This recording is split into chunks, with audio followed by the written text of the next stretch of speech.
All right. I listened to Crystal Lee Larimore this morning on Doc Green's show on RagingElephants.com, and she's involved in a movie with the Norses called Amerigeddon, which is all about a thing called EMP. I think it's EMT or EMP. Anyway, it's about the electronic grid. And at first, I didn't take all this very serious. I'll be honest with you.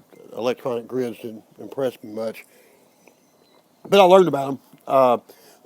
Tom and Kathy Glass are really big into it, and I learned about the electronic grid. And what it boils down to is the country is set up in a grid, and one electric source feeds another one, which feeds the people, and it's weak. It's operating on like 1920s technology, and really all you got to do is just make one, like on a railroad track, you just bend one of the rails like that, and the whole train goes off the track. So anyway, that's going to be the choice of attack by people who want to bring down America, because America is spoiled rotten with well, what I'm doing right now. I'm using an iPhone, and I've got Wi-Fi hooked up and electricity flowing. Electricity made my coffee. Electricity fed my dog. So if you cut all that off, you have what's called a disaster. Okay, and the way they explain it when this thing hits. It's not going to just be the stuff that's plugged into the wall. Your car won't start. Your phone won't have any towers to communicate with if it could come on. Uh, I'm not sure if you have an electric generator, if you could crank that up. I'm gonna have to find out about that. I'm kind of new at this. Uh, but anyway, cities like New York and Los Angeles and Detroit and Houston, Dallas, it's going to be a disaster because most people in this country, the average, have about 3 days of food. Now, of course, I'm all tangled up with the Mormons, and so they have like a year, you know. But that set aside and everything, most Americans have 3 days of food. All right, that's the disaster part there. Food runs out, you ain't gonna get no water because the lift stations that lift the water up to the towers that give the water to your faucet are going to be down, so the water's not going to flow. Stores are going to be drained dry almost immediately if the electric door opens. So that kind of thing. It's going to be bad. Now that y'all all got that scenario in hand and everything, and go see a Marigeddon if you can. Now I'm going to put the Texas slant on it, okay?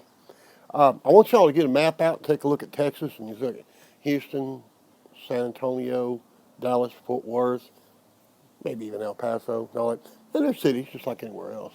But then I want you to look, and I want you to notice that there's a lot of space in between those cities in Texas.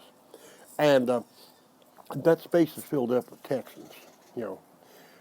Uh, I grew up in a time without television. We listened to the radio. I have actually read by candlelight,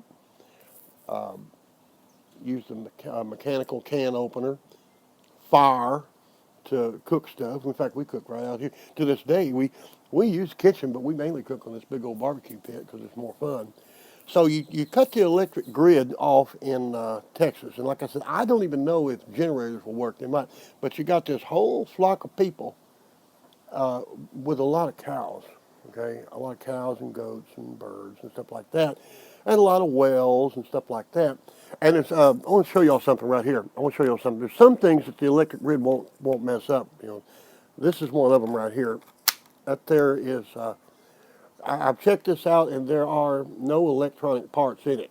It will operate just as good without cable vision as it does right now, okay?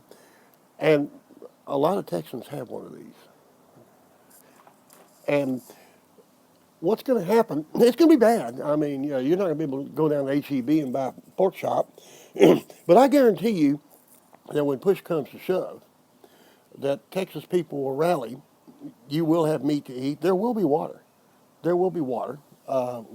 We came to a state a couple hundred years ago, a territory or whatever, really had no water. Right where I live here, right in central Texas, we've got Stillhouse and Belton Lake, and all, you know, people go out and they ski and all that kind of stuff. But, you know, in old time Texas, you had the Lampasas River, and it's about that wide, okay?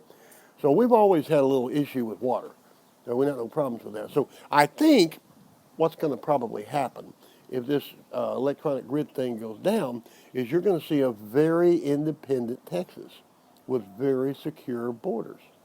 because the simple fact of the matter is, New Yorkers, Los Angelans, Detroitians, Chicagoans, and all the other ends can't feed themselves. They can't. Especially out in California when they all run out of Prozac because can't get that, then it's going to get really interesting. But I think I commend Crystal on her efforts and everything, and I hope the attack never happens. But if it does, y'all don't run for the border and try to get out of Texas because this is the place to be. And at that moment, you will see the Republic of Texas emerge, and everybody will want to join because they want to eat them ribeyes, okay? And always remember there's no electronic parts. Okay, I'm going to push this red button now. I'm not very technically oriented, but it's going to go ahead and go off.